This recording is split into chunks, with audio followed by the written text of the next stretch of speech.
23-ാം സങ്കീർത്തനത്തിലെ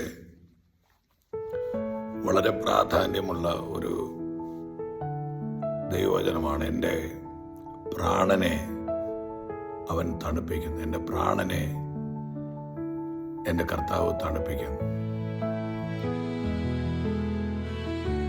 വളരെ സങ്കീർണമായ ജീവിത സാഹചര്യങ്ങളിലൂടെ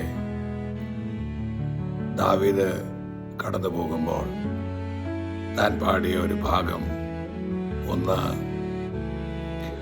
പച്ചയായ പുൽപ്പുറത്തിലേക്ക് അവൻ എന്നെ നടത്തുകയാണ്. അപ്പൊ എവിടെയൊക്കെയോ വരണ്ട ജീവിതത്തിന്റെ സാഹചര്യങ്ങൾ ദാവീദ് വളരെ ഗൗരവമായി നേരിടുന്നുണ്ട്. അടുത്തത്, സ്വസ്ഥതയുള്ള വെള്ളത്തിന്റെ അരികത്തേക്ക് ദൈവം എന്നെ നടത്തുകയാണ്.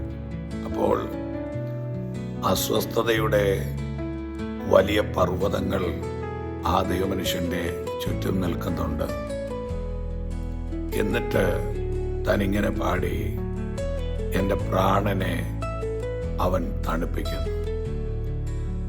അപ്പോൾ ഈ വരണ്ട ജീവിതത്തിന്റെ അന്തരീക്ഷങ്ങളും അസ്വസ്ഥത ഉയർന്നു നിൽക്കുന്ന ജീവിതത്തിന്റെ സാഹചര്യങ്ങൾ നമ്മുടെ പ്രാണമേഖലയെ ബാധിച്ചിട്ട് ജീവിതം ഒരു അഗ്നിപർവ്വതം പോലെ, പ്രതീക്ഷകൾ നഷ്ടപ്പെട്ട, ആരോടും ഒന്നും പറയാൻ കഴിയാതെ ഒരു വല്ലാത്ത സാഹചര്യത്തിലേക്ക് നാം എത്തപ്പെടും. മനസ്സുകൊണ്ട് നാം വല്ലാതെ അസ്വസ്ഥരാകും, പ്രാണൻ ചൂടാകും, ജീവിതത്തിന്റെ പ്രതീക്ഷകൾ അസ്തമിക്കും.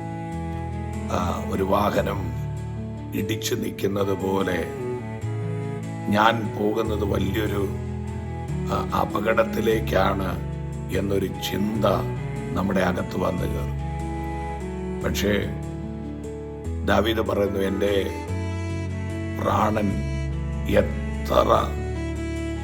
എത്ര ചൂടായാലും, എത്ര അസ്വസ്ഥമായാലും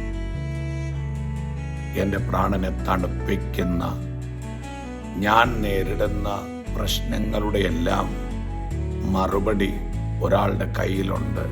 എൻ്റെ പ്രാണനെ തണുപ്പിക്കാൻ അവന് കഴിയും. വല്ലാതെ ജീവിതത്തിൻ്റെ സാഹചര്യങ്ങളിൽ വലയുന്നവരുണ്ടെങ്കിൽ ദയവായി നിങ്ങൾ ഈ ദൂത് സ്വീകരിക്കാൻ പറ്റുമെങ്കിൽ സ്വീകരിക്കുക. നിന്റെ പ്രാണനെ തണുപ്പിക്കുന്ന ഒരു ദൈവം നിന്റെ കൂടെയുണ്ട്. ആ ദൈവത്തിൽ വളരെ ആഴമായിട്ട് നമുക്ക് ആശ്രയിക്കാം.